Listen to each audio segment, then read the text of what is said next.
नमस्कार गाइस, मैं हूं कॉमिकर और आज हम उस सुपर सोल्जर की बात करेंगे जिसे एमसीयू पिछले 20 सालों से अपनी सिलेबस में ऐड करना भूल गया था और उसकी याद आते ही हमें उसकी बस एक झलक दिखाई गई।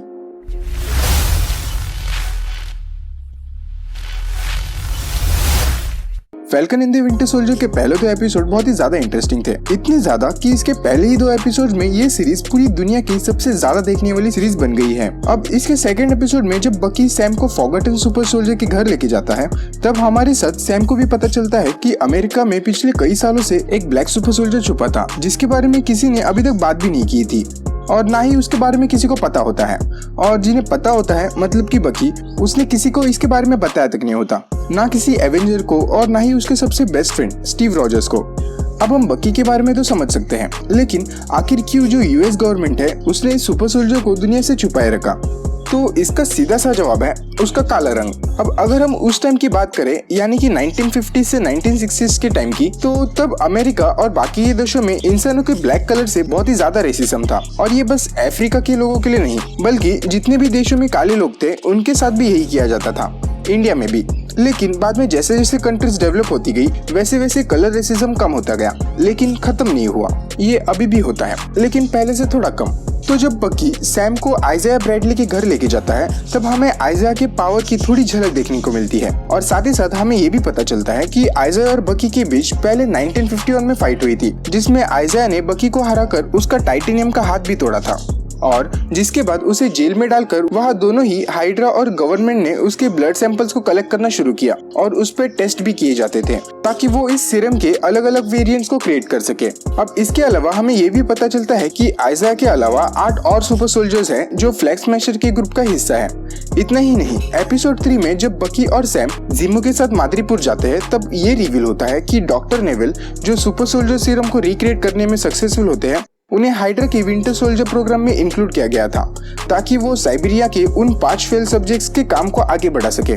लेकिन इवेंचुअली हाइड्रा फेल हो जाता है और सीआईए वाले डॉक्टर नेविल को सुपर सोल्जर सीरम को फिर से बनाने के लिए हायर करते हैं। अब तब उनके पास किसी अमेरिकन टेस्ट सब्जेक्ट का ब्लड सैंपल भी होता है जिसे सुपर सोल्जर सीरम से इंजेक्ट किया था और वो स्टेबल भी था। अब ये टेस्ट सब्जेक्ट कोई और नहीं बल्कि आइज़ाया ब्रैडली होता है। डॉक्टर नेविल ये भी बताता है कि वो उस टेस्ट सब्जेक्ट के ब्लड सैंपल से सीरम बनाने के लिए जिन जरूरी कंपाउंड्स की जरूरत थी उन्हें वो आइसोलेट करने में सक्सेसफुल हो गया था और उसके द्वारा बनाया गया सीरम सबसे ऑप्टिमाइज्ड होता। लेकिन एंड गेम के ब्लिप में धूल बनने के बाद डॉक्टर नेविल जब 5 सालों के बाद वापस आते हैं, तब उसे पता चलता है कि सीआईए वालों ने इस प्रोग्राम को कैंसिल कर दिया और अब उसके पास कमाई का कोई जरिया नहीं होता। तो वो माद्रीपुर चला जाता है जहाँ वो पावर ब्रोकर से मिलता है और पावर ब्रोकर उसके इस एक्सपेरिमेंट को फंड करने के लिए रेडी भी हो जाता है, जिसके बाद डॉक्टर नेविल फिर से अपनी सुपर सीरम का काम शुरू करता है और सक्सेसफुली उसे क्रिएट भी करता है। वो उस सीरम के 20 डोसेस पावर ब्रोकर के लिए बनाता है, लेकिन इन्हीं डोसेस को फ्लैग स्मैशर का ग्रुप चुराता है और अपने लिए यूज करता है, जिनमें से उनके पास अब एक आखिरी डोज बचा है, मतलब 19 यूज हो चुके हैं। अब हमें ये तो पता है कि ये सुपर सोल्जर आए कहाँ से है, लेकिन हमें अभी भी ये नहीं पता कि आइज़ाया ब्रैडली आखिर सुपर सोल्जर बना कैसे। तो इसे समझने के लिए हमारे माँ बाप कॉमिक्स का सहारा लेना होगा। लेकिन उससे पहले अगर आपको ये वीडियो अच्छी लगी तो लाइक कर देना, चैनल पे नए हो तो सब्सक्राइब कर दो, या कुछ भी डाउट आता है तो कमेंट कर दो यार। अब कॉमिक्स में आइज़ाया ब्रैडली उन 300 कैदियों में से होता है जिन्हें हाइड्रा के सुपर सोल्जर प्रोग्राम के लिए रिक्रूट किया जाता है। आइज़ाया ब्रैडली कुछ समय के लिए कैप्टन अमेरिका भी बनता है और वो कई मिशंस भी परफॉर्म करता है। लेकिन जैसे मैंने स्टार्टिंग में बताया था, उन दिनों काले और गोरे में बहुत ही ज्यादा रेसिज्म होता था, तो उसके चलते आइज़ाया को जेल में डाल दिया गया, ये कहकर कि उसने कैप्टन अमेरिका के मेंटल का अनऑथराइज्ड एक्सेस लिया है।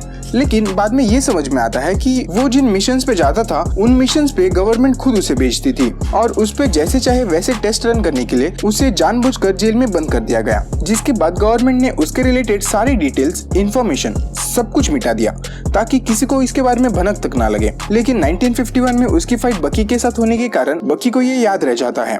अब इन सब के अलावा हमने एपिसोड 2 में आइज़ाया ब्रैडली के पोते इलाई ब्रैडली को भी देखा, जो कॉमिक्स और मार्वल के एनिमेटेड मूवीज में आगे जाके पेट्रियट के नाम से जाना जाता है। तो ये मे बी यंग एवेंजर्स की एक हिंट हो सकती है या नए सुपर हीरोज को इंट्रोड्यूस करने का तरीका। आपको क्या लगता है मुझे कमेंट्स में जरूर बता देना। तो बस आज के लिए इतना ही, मिलते हैं अगली वीडियो में। अंटिल देन थोड़ी शांति बनाए